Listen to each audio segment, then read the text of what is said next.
Hello students, मैं अनुमित्रा ma'am नया उजाला social foundation से। एंड आज जो टॉपिक हम डिस्कस करेंगे वो है global warming part 1। Global warming क्या है, क्यों हो रहा है और कैसे हम इससे बच सकते हैं या इसको कम कर सकते हैं, इसको हम डिस्कस करेंगे। Points to remember. तो let's start. Global warming. What is global warming? भूमंडलीय तापक्रम में वृद्धि क्या है?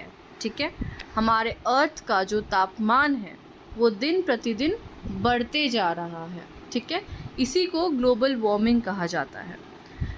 तो देखिए, an increase in the carbon dioxide content in the atmosphere. Carbon dioxide की जो मात्रा है, ठीक है, वो जब वायुमंडल में बढ़ती है तो क्या होता है? ग्लोबल वार्मिंग होता है। तो वायुमंडल में कार्बन डाइऑक्साइड सामग्री में वृद्धि से ग्लोबल वार्मिंग होती है। The global warming is quite dangerous as it tends to melt polar ice and glaciers existing on mountains, rise in the water level of the oceans and submerge several coastal areas and island। Global warming काफ़ी ख़तरनाक है। क्यों है?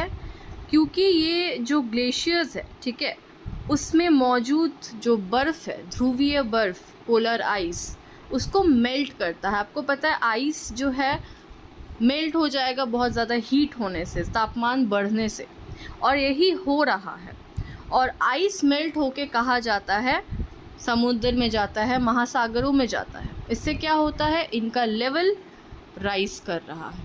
ठीक है, तो ध्रुवीय बर्फ़ और ग्लेशियरों को पिघलाने के लिए ये पिघलाने का काम कर रहा है। ये महासागरों के जल स्तर में वृद्धि और कई तटीय क्षेत्रों और द्वीपों को जलमग्न कर देता है। आपको पता है कि ग्लेशियर्स में, ठीक है, ग्लेशियर्स में फ्रेश वाटर होता है जो हम पी सकते हैं, पीने लायक जो पानी है।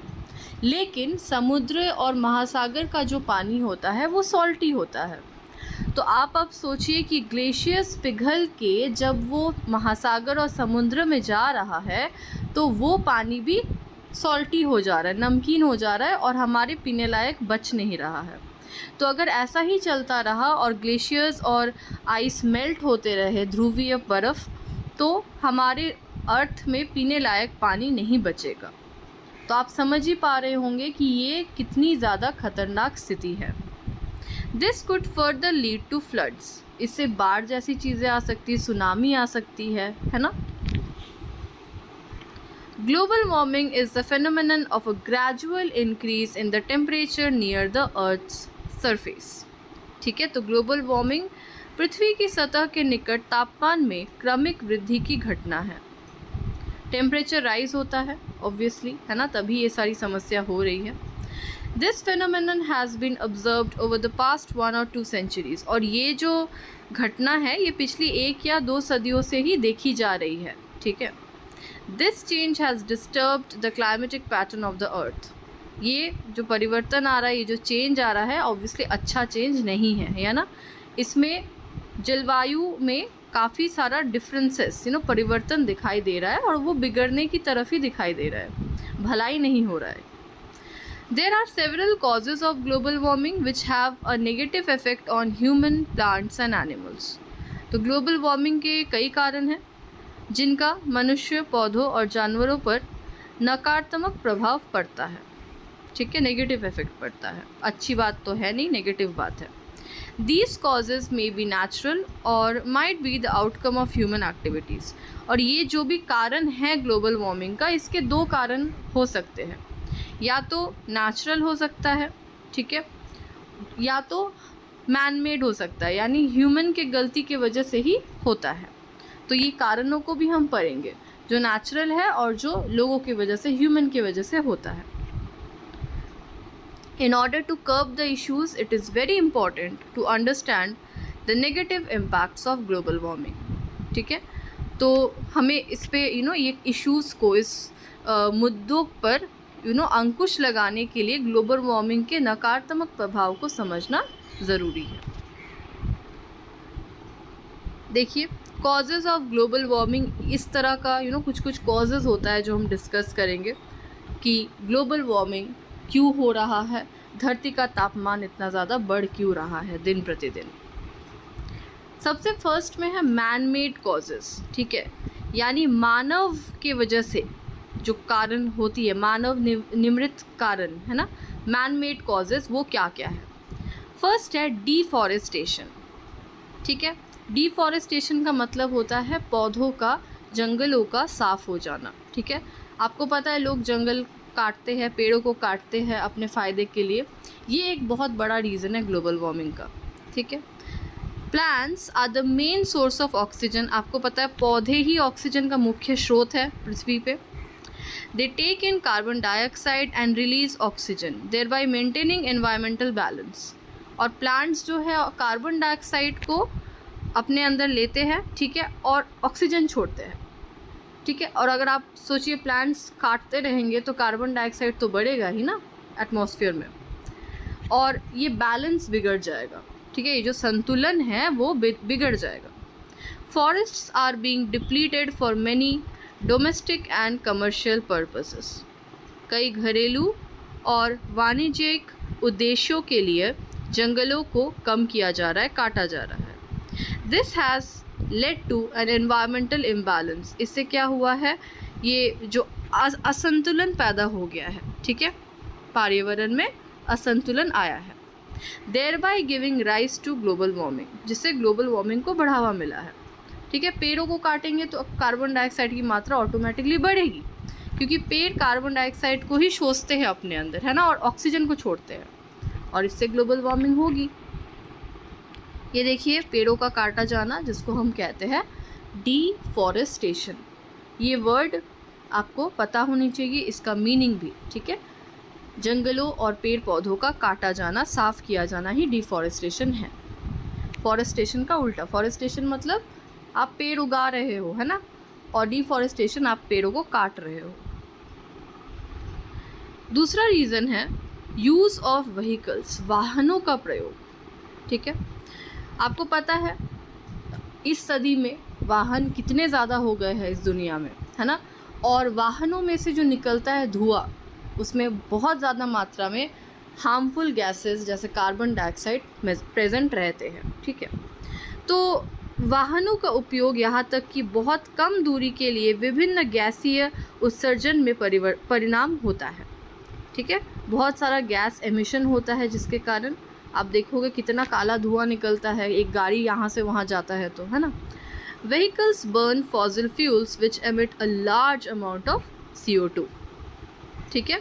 तो ईंधन, है ना, फॉसिल फ्यूल्स ये जलाते हैं तभी एक वाहन चल रहा है, डीजल बोलो, पेट्रोल बोलो, और इनके जलने से क्या होता है, कार्बन डाइऑक्साइड जो है बाहर आता है, and other toxin into the atmosphere resulting in a temperature increase, ठीक है, और अन्य विषाक्त पदार्थों का उत्सर्जन करते हैं, जिसके परिणाम स्वरूप तापमान में वृद्धि होती है। तो ये जो भी गैसेस वाहनों से निकलते हैं ये हार्मफुल होते हैं और एनवायरनमेंट में एक नेगेटिव इम्पैक्ट लाते हैं। ये देखिए किस तरीके से इतने एक छोटा सा रास्ता में भी कितना वाहन आपको मिलेगा, है ना, और ये सारे के सारे इतने हार्मफुल गैसेस एमिट करते हैं। तो ये एक बहुत बड़ा कारण है ग्लोबल वार्मिंग का। नेक्स्ट है CFCs, क्लोरोफ्लोरोकार्बन। अब क्लोरोफ्लोरोकार्बन क्या है? With the excessive use of air conditioners and refrigerators, humans have been adding CFCs into the environment which affect the atmospheric ozone layer. देखो AC चलता है आजकल घर में, फ्रिज सबके घर में होता है, गर्मी बढ़ रही है AC चला लेते हैं हम, चीज़ों को हम फ्रिज में रखते हैं, और AC और फ्रिज जैसे चीज़ों से ना एक कह सकते हो एक गैस निकलता है जिसको हम कहते हैं क्लोरोफ्लोरोकार्बन। और क्लोरोफ्लोरोकार्बन बहुत ही हार्मफुल गैस है, ठीक है। ये ओजोन की जो परत होती है हमारे वायुमंडल में उसको ख़त्म करता है, और आपको पता है ओजोन का क्या काम है? ओजोन सूरज की हार्मफुल अल्ट्रावायलेट रेडिएशन से हमारे पृथ्वी को बचा रहा है, और अगर ओजोन परत ख़त्म हो जाएगा तो सनलाइट डायरेक्ट अर्थ पे पड़ेगी, जिससे बहुत तरीके की डिजीज़ेज़ होंगी और ग्लोबल वार्मिंग तो होगी ही साथ में, है ना।